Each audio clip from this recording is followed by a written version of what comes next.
Hello everybody, welcome to Crafty Soup. My name is Misty. As part of the design team over at the Counterfeit Kit Challenge, every 4th of the month we do a project called Forgery on the 4th, where we are inspired by existing scrapbooking products to create our own versions.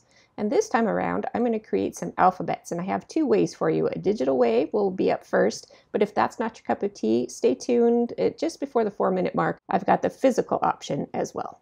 So first up is our inspiration, which is this digital kit from Tracy Reed called Wildflowers. Now I own this kit, so it was easy for me to take the alphabet files, as you can see we're zooming in on there, import them into my cutting machine software and create a print then cut file. And if you don't know how to do that, I'm going to show you on the Silhouette. I do have a previous video that talks about doing this on the Cricut, so if you're interested in that, I will put a link up in the corner, as well as link you up in the show description below. And if you have any challenges with this, I will link you up to the official Silhouette video so that you can get all of the very detailed versions of this. So first up, I open up my Silhouette software and I am in design mode.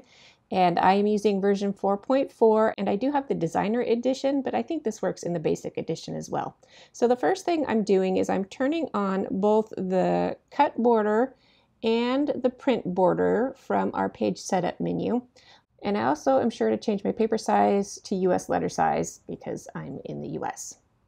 And then next up is opening up files. Now this only works with PNG type files, and it only works in Silhouette version 4.4 and above, and there's various reasons why that I won't get into, but know that you have to use PNG files for this. Now most digital scrapbooking elements, not papers, but elements, will be PNG files, and so it should work for any of those items that you get. And then when you import it into Silhouette, it's going to automatically create a cut line around the file for you. And what I'm going to do is, on the original mat that I set up, I am going to copy and paste each of those files that I opened over to my main mat. And you can see me, I'm copying and pasting just a selection of letters, and then I'm closing out those files after I've copied and pasted them. And now I'm working on just my main mat, and I'm going to duplicate the letters that I want multiples of, vowels especially. And like I said, I'm just doing a little sample here to give you the idea.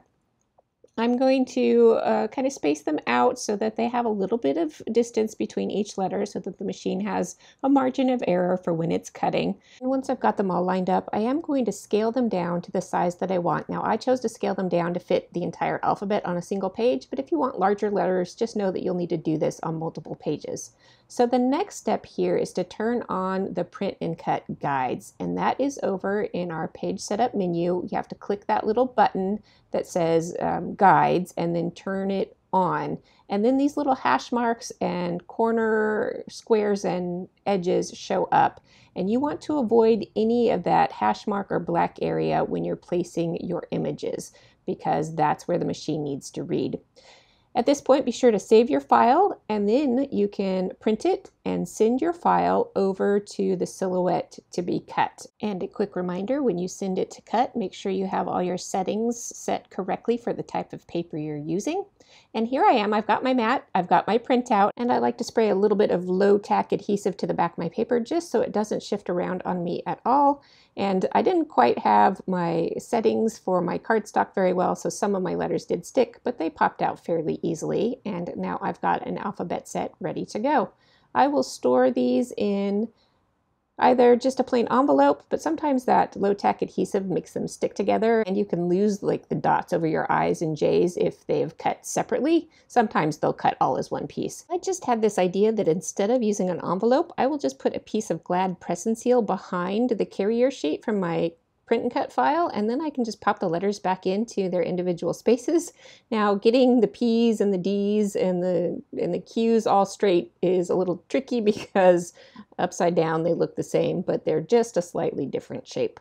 So that is the digital method that I have for you, and if you're here for the physical method, I've got you covered next. Now, this isn't a magical method or anything, but I do have a couple of tips that I think are helpful. So I just have an alphabet stamp and die set, and we're going to spruce up these alphabets just a little bit. So I cut my sheet down so that I know it will fit through my die cut machine when I get to that part.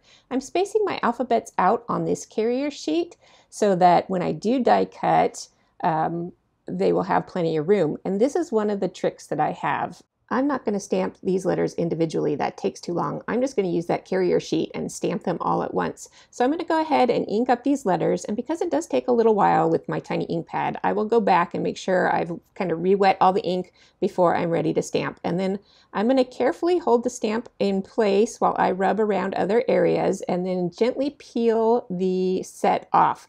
And you've got the entire alphabet in one fell swoop.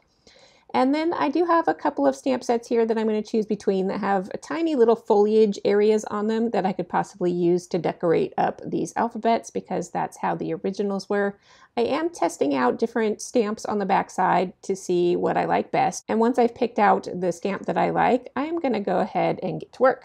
I will at first use these little post-it notes to kind of mask off the areas that I want to be sure not to get any ink on. And I'm doing a little bit of an ombre stamping. So without re-inking my little tiny flower stamp, I stamp once, twice, and then 3 times with the same ink stamp. And you can see that ombre effect there. Now, as I go along and do all of these letters, I do get a little more skilled at this, and I need the little post-it notes less and less often. Mostly I'm using it so that when I die cut out the letter next door, none of that stamping will show up on quote-unquote the wrong side of the letter, if that makes any sense.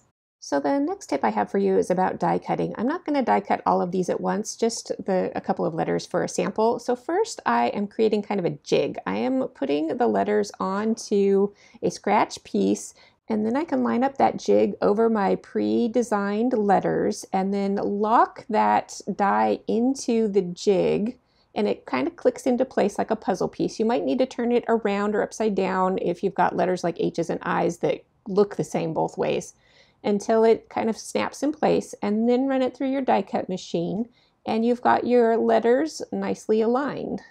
So that's what I have for you today. That's 2 ways that I create my own alphabets, and I really like to do this because when I have store-bought alphabet sets, I'm often running out of important letters, and that gets really frustrating because then the rest of the alphabet set becomes useless and I have to throw it away. With this method, I can just go and create all the extra letters that I need, and I don't have to worry about the waste. Thanks so much for watching as always, and I will be back in just a couple of days with a project using my counterfeit kit, so join me then.